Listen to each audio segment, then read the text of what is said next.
안녕하세요. 저는 한국 부동산 가격에 거품이 많이 끼어 있다 이렇게 봅니다. 이 버블이 앞으로 더 커질 수는 없다고 보고요.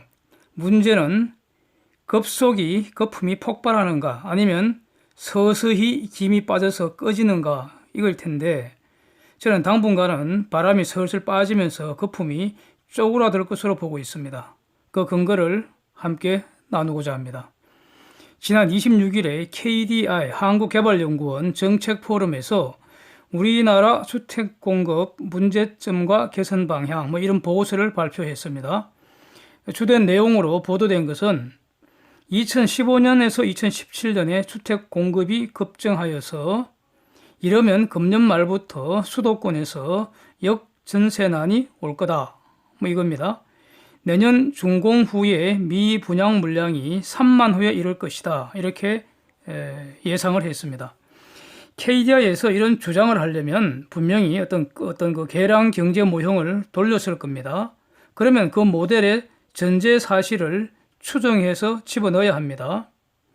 보도를 보면은 사용자 비용이라는 것을 디파인 한 모양입니다. 이거는 차입금리 빼기 주택가격 상승률입니다.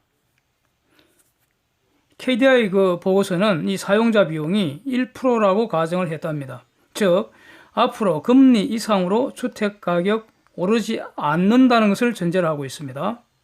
그렇죠? 그 다음에 실질 GDP 성장률을 금년 2.4%, 내년 2.5% 이렇게 전제하고 계산을 했다는 겁니다. 이 모형을 언제 돌린 것인지는 모르겠는데, 현재 금년 실질 GDP 성장률 2.4%라면은 이거 꿈도 너무 야무진 거 아닙니까? 2%도 분명히 불가능할 것 같고요. 저는 1%대 중반으로 지금 각오를 하고 있습니다. 위 사용자 비용에서 주택 가격 상승률이라는 것은 실질 GDP 성장률과 상관관계에 매우 높을 것입니다.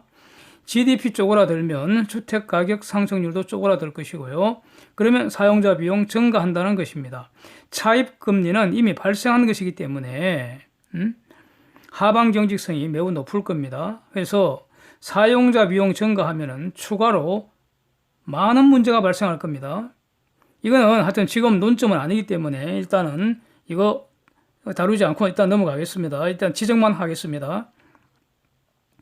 저는 한국의 주택시장에는 네 가지 구조적 악재, 이게 일시적인 것이 아니라 지속적인 악재가 네 가지가 있다고 저는 보고 있습니다. 이런 내용은 제가 아파트 시장 장기 분석한 3개의 영상, 즉 강남 불패 끝나고 강남 필패 시작이다 하는 3개의 영상에 자세히 다루었고요. 이 모형은 적어도 한 10여 년은 변할 수 없다고 저는 보고 있습니다. 요지만 간단히 정리하면요. 1번 인구 감소입니다.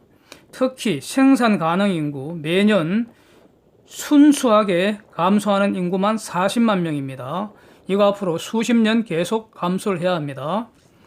두 번째, 소득 감소입니다. 한국의 실질 GDP 성장률 지금 수십 년째 계속 감소하고 있잖아요. 최근에는 지금 더 급속하게 망가지는 것 같습니다. 9개월째 계속되는 수출 급감, 이 지금 수출 감소 속도가 더 빨라지고 있잖아요.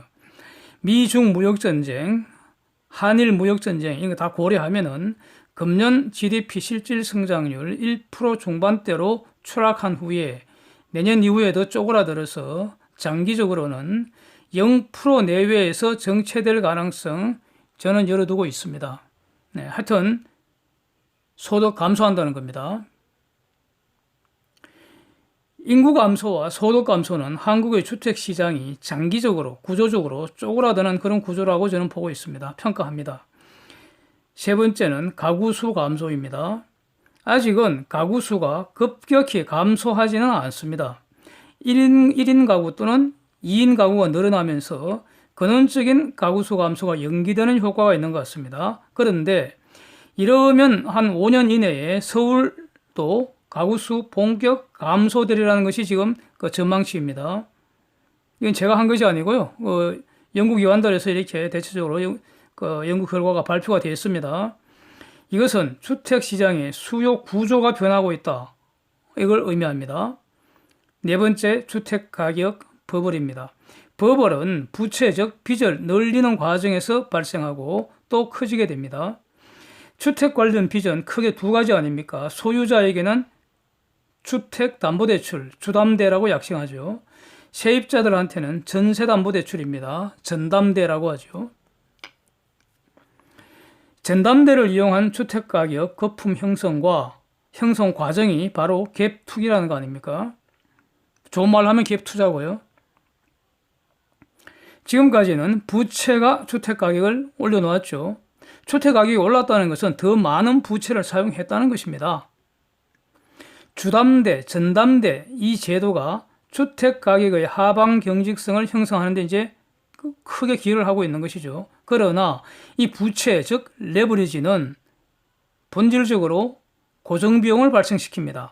소득이 정체되거나 감소되는 시기에는 치명적인 독이 되는 거 아니겠습니까? 이제는 이 전담대에 전세 보증보험 제도를 활용한 것이 어떻게 거품을 키우고 이것이 장래 금융 불안의 부메랑이 되고 궁극적으로 주택가격 하락을 가속시키는 그런 역할을 하게 될지 한번 볼 것입니다. 전담대에다가 전보, 전세 보증보험 제도, 전보 이 모두 지금까지는요. 또 이 제도의 도입 취지는 주택이 없거나 또는 일시적 거주주택이 필요한 분들이 안정적으로 주택 사용하는 것 도와줄 수 있게 쉽게 해주는 이런 매우 좋은 제도입니다. 저는 이 제도 자체를 비판하는 것 절대로 아닙니다. 이 제도 자체는 매우 훌륭한 것이고요. 네, 꼭 필요하죠. 네, 필요합니다. 인정합니다. 그런데 우선 이 전세 보증보험 이 제도라는 거 전보라고 약칭하겠습니다. 전보. 주택 소유자 즉 임대인에게는 일종의 전세금으로 주택을 팔 수 있는 풋 옵션을 공짜로 즉 임차인 비용으로 취득하는 것과 유사한 구조라는 점을 미리 지적을 하고요.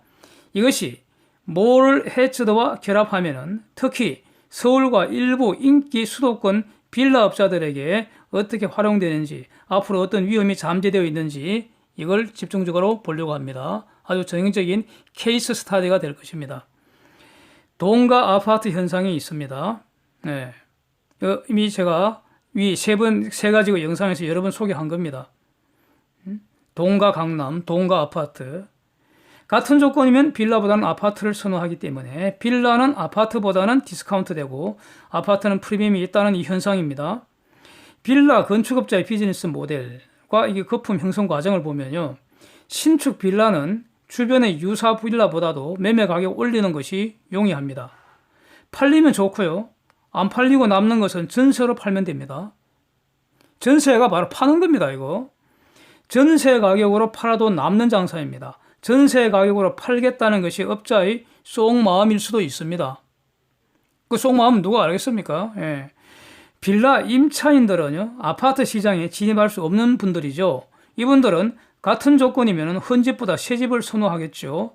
그래서 가격은요, 전담대와 전보 활용해서 지금 상당히 올라간 상태에서 흥정이 시작되는 겁니다.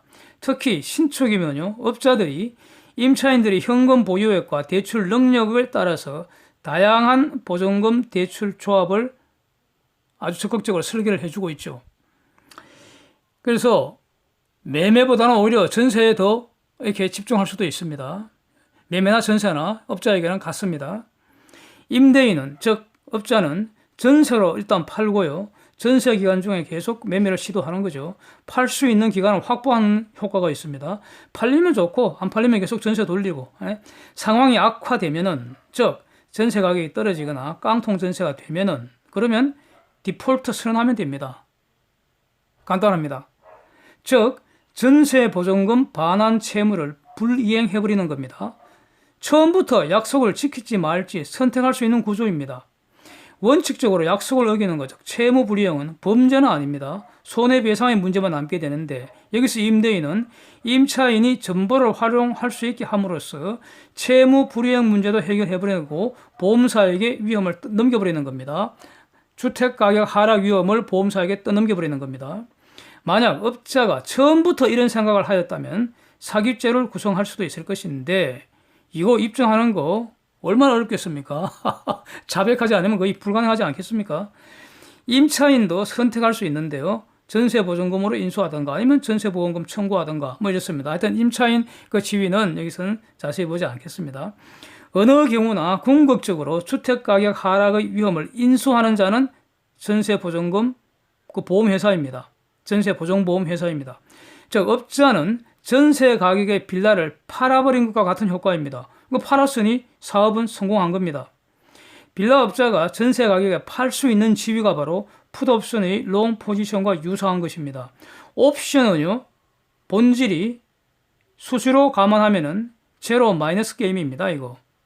이거는 저는 주식 투자는 제로 플러스 게임이라고 봅니다. 옵션은 제로 마이너스 게임입니다. 기초자산 가격 하락 위험을 상대방에게 떠넘기는 겁니다. 그러면 풋옵션 발행인은 누굽니까? 바로 전세보증보험 회사일 겁니다.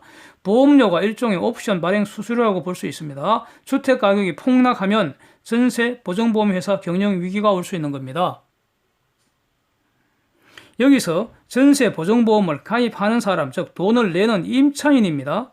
돈을 내는 사람은 임차인이 자신의 보증금 채권을 안전하게 지키기 위해 보험을 매수하는 것인데 이것으로 임대인은 공짜로 풋 옵션을 가지는 것과 같은 효과가 발생하는 겁니다. 즉 돈은 임차인이 내고 실질 이득은 임대인이 누리는 구조입니다. 그렇다면 앞으로 이 보험료의 부담자도 실질 수혜자인 임대인이 부담하도록 임차인이 이 협상력을 키울 필요도 있습니다. 이것은 제도의 문제라기보다는요, 결국 협상력의 문제가 아닌가 저는 이렇게 생각합니다. 전세는 사실상 매수이고요, 임대인이 힘을 가질 이유가 전혀 없습니다. 한국 경제가 급격히 위축되고 있고요. 거품이 가장 많이 낀 것 중에 하나가 바로 부동산, 특히 주택시장이라고 저는 보고 있습니다. 그 중에서 가장 먼저 터질 것이 서울과 일부 인기지역 수도권 신축 빌라 전세 시장이다. 뭐 저는 이렇게 보기 때문에 그 이유를 이렇게 한번 자세히 케이스 스터디 해본 것입니다. 역전세라는 것은 전세 가격이 하락해서 주택 가격 하락을 동반하게 되겠죠. 네, 전세 가격 하락이라는 것은 재계약할 때 임대인이 하락한 전세보증금 상당액을 돌려줘야 하는 상황입니다. 이거 돌려주지 못하면 보험사고 발생하는 거 아닙니까? 깡통 전세라는 것은 전세 보증금보다 주택 가격이 더 하락한 상황입니다. 역전세는 주택 거품이 서서히 빠지는 현상, 깡통 전세는 주택 거품이 급격히 빠지는 현상으로 저는 평가를 합니다. 주택에 꽉 낀 거품이 폭발적으로 일시에 터져버릴까요? 아니면 서서히 빠질까요? 경제가 급격히 추락하지 않는 한 보통은 역전세 상황이 지속되면서 거품이 서서히 빠지는 경로를 선택할 것으로 일단은 저는 이렇게 보고 있습니다. 이상입니다. 함께해 주셔서 감사드립니다.